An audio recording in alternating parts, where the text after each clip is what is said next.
മരണം ഇപ്പോഴൊന്നും വരില്ലെന്ന് അഹങ്കരിക്കുന്നവരാണ് നാം. എന്നാൽ എന്റെയും നിങ്ങളുടെയും മരണം എപ്പോഴാണെന്ന് ഉദ്ദേശിച്ചിരിക്കുന്നത് അള്ളാഹുവിന് മാത്രമേ അറിയുകയുള്ളൂ. മരണത്തിൽ നിന്നും എത്ര ഓടിയാലും മരണം നിങ്ങളെ പിടികൂടുക തന്നെ ചെയ്യുമെന്ന് വിശുദ്ധ ഖുർആൻ ഉണർത്തുന്നു. എന്തിനേറെ, നടക്കുമ്പോൾ ഒരു പഴത്തൊലിയിൽ ചവിട്ടി തെന്നിമറിഞ്ഞാൽ അവസാനിക്കാം നമ്മുടെ ഈ ജീവിതം. ഒരു നിമിഷം നിങ്ങൾ നിങ്ങളുടെ ഭാര്യയെക്കുറിച്ച് ഓർക്കൂ. ഇനി പ്രിയപ്പെട്ട മക്കളെക്കുറിച്ച് ഓർക്കൂ. ജീവിച്ചിരിക്കുന്ന മാതാപിതാക്കളെക്കുറിച്ച് ഓർക്കൂ. അടുത്ത ബന്ധുക്കളെയും സുഹൃത്തുക്കളെയും കുറിച്ച് ഓർക്കൂ. മനോഹരമായ നിങ്ങളുടെ വീടുകളെക്കുറിച്ച് ഓർക്കൂ. നിങ്ങളുടെ വാഹനങ്ങളെയും സ്വത്തുക്കളെയും കുറിച്ച് ഓർക്കൂ. നിങ്ങൾ ഇഷ്ടപ്പെടുന്ന സ്ഥലങ്ങളെക്കുറിച്ച് ഓർക്കൂ. ഇനി നിങ്ങൾ മരിച്ചു കിടക്കുന്നതായി ഒന്ന് സങ്കല്പിക്കുക. വെള്ള തുണിയിൽ പൊതിഞ്ഞ് നിങ്ങളെ കിടത്തിയിരിക്കുന്നു. ചുറ്റും നിങ്ങളുടെ അടുത്തവർ നിൽക്കുന്നു. എല്ലാവരുടെയും കണ്ണുകൾ നിറഞ്ഞിരിക്കുന്നു. സന്തൂക്കിലേക്ക് വെള്ളത്തുണിയിൽ പൊതിഞ്ഞ ശരീരം എടുത്തു വെക്കുന്നതായി ഓർത്തു നോക്കൂ. ആ സന്തൂക്കും എടുത്ത് നിങ്ങളെ മസ്ജിദിലേക്ക് കൊണ്ടുപോകുന്നു. മസ്ജിദിൽ വെച്ച് മയ്യത്തിന്റെ പിന്നിൽ നിങ്ങൾക്ക് വേണ്ടി മയ്യത്ത് നമസ്കരിക്കുന്നതായി ഒന്ന് സങ്കല്പിക്കുക.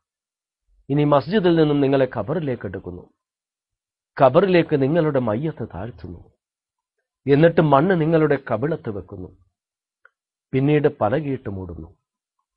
ആ പലകയുടെ മുകളിൽ മണ്ണിട്ട് മൂടുന്നു. അതിനുശേഷം മക്കളും ബന്ധുക്കളും സുഹൃത്തുക്കളും എല്ലാവരും നടന്നു നീങ്ങുന്നു. മണ്ണിനടിയിൽ നിങ്ങൾ മാത്രം.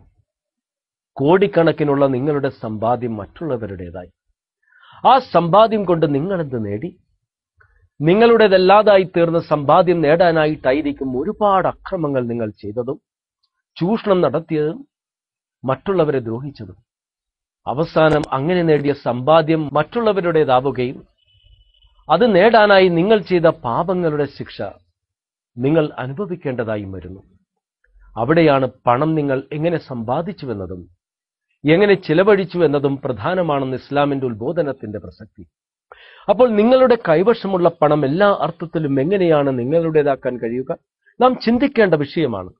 ആയിരക്കണക്കിന് രൂപ കയ്യിലുണ്ടെങ്കിലും ആ രൂപ നമുക്ക് ഭക്ഷിക്കാൻ കഴിയില്ല, കുടിക്കാൻ കഴിയില്ല. എന്നാൽ ആ രൂപ ഏറ്റവും ഉന്നതമായ രീതിയിൽ ഉപകരിക്കാവുന്ന ഒരു മാർഗമുണ്ട്. അതെന്താണ്? കയ്യിൽ എത്ര പണമുണ്ടെങ്കിലും അതുകൊണ്ട് ഉപകരിച്ചില്ലെങ്കിൽ ആ പണം യഥാർത്ഥത്തിൽ നിങ്ങളുടേതല്ല. പണം കൊണ്ട് നിങ്ങൾ ഒരു കഷ്ണം റൊട്ടി വാങ്ങിയെന്ന് കരുതുക. അടുത്ത നിമിഷത്തിൽ നിങ്ങൾ മരിച്ചുപോയാൽ അത് നിങ്ങളുടേതല്ലാതെയായിത്തീരും.